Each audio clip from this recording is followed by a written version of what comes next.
Mga kababayan, gaya ng inaasahan, nagpatuloy ang Blue Ribbon Committee hearing ni Alan Peter Cayetano. At syempre, hindi pwedeng mawala ang paboritong seasoning ng Senado. Tensyon, aksyon, sigawan, walkout, pasok out, at mga kamera na pawis na para nag-cover ng hostage crisis sa loob ng aircon. At itong si John Vic, sa dinami-dami ng pwedeng labasan, doon pa talaga siya lumabas sa papasukan ng grupo ni Rapia at Robin. Ayun! Para siyang gumamela na nasa lubong ng bulldozer. Hindi mo alam kung hearing ba ito o episode ng Pinoy Big Brother Senate Edition. Tapos dumating na ang inaabangan ng bayan. Blue Ribbon Committee hearing starring the 18 Marines. May pasabog, may ebidensya, may pictures, may selfie. Kulayan mo na lang ng konti, pwede ng yearbook ng mga hindi dapat pagkatiwalaan ng kaba ng bayan. At syempre, wag na tayong magulat. Ang listahan nila ng mga korap, puro kalaban nila.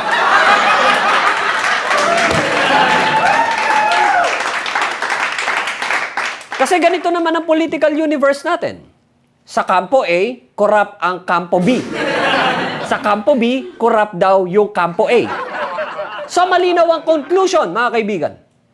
Bawat kampo, may korap.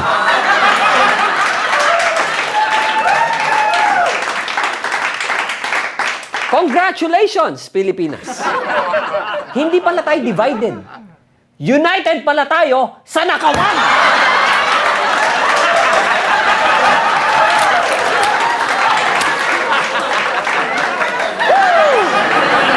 At alam mo ang nakakasuka?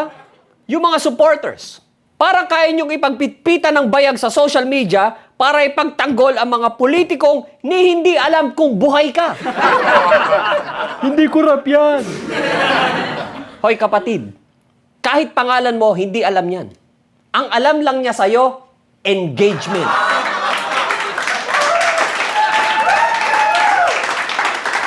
At speaking of media, nadamay pa ang media. Mga reporters natin na halos maubos na ang pawis sa kilikili, makakuha lang ng magandang eksena sa bardagulan ng mga hinayupak. So here's my point, mga kaibigan.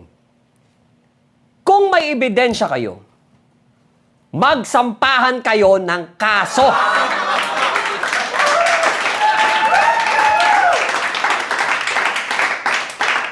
Hindi sa press con, hindi sa Facebook Live, hindi sa Vloggers Night, hindi sa group chat ng mga tito mong may profile picture na flag.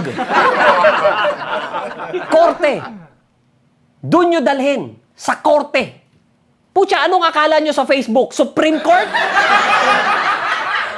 Ano to? Your Honor, Exhibit A, shared post ni Marites mula sa Nueva Ecija.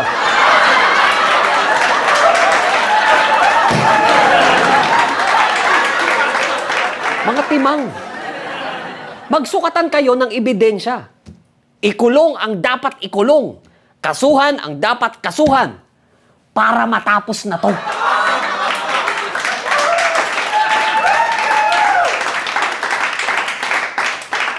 O baka naman ang gusto nyo lang gumawa ng ingay.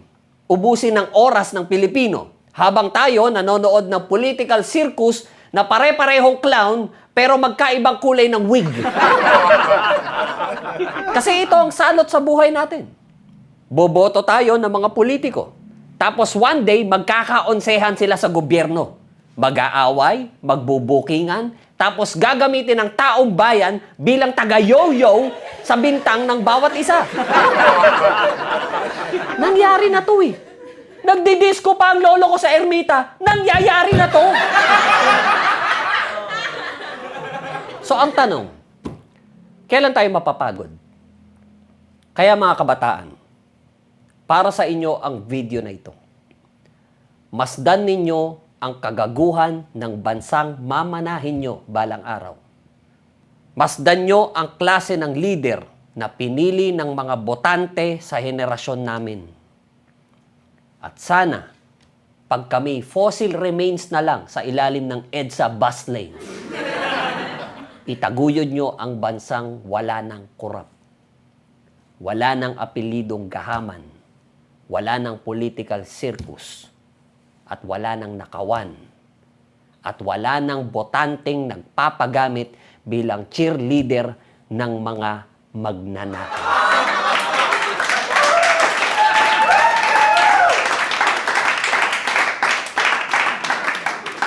Ako si Jack Logan at ito ang Jack Logan Real Talks, kung saan ang bayan hindi dapat tumitindig para sa kampo. Ang bayan dapat tumitindig para sa katotohanan.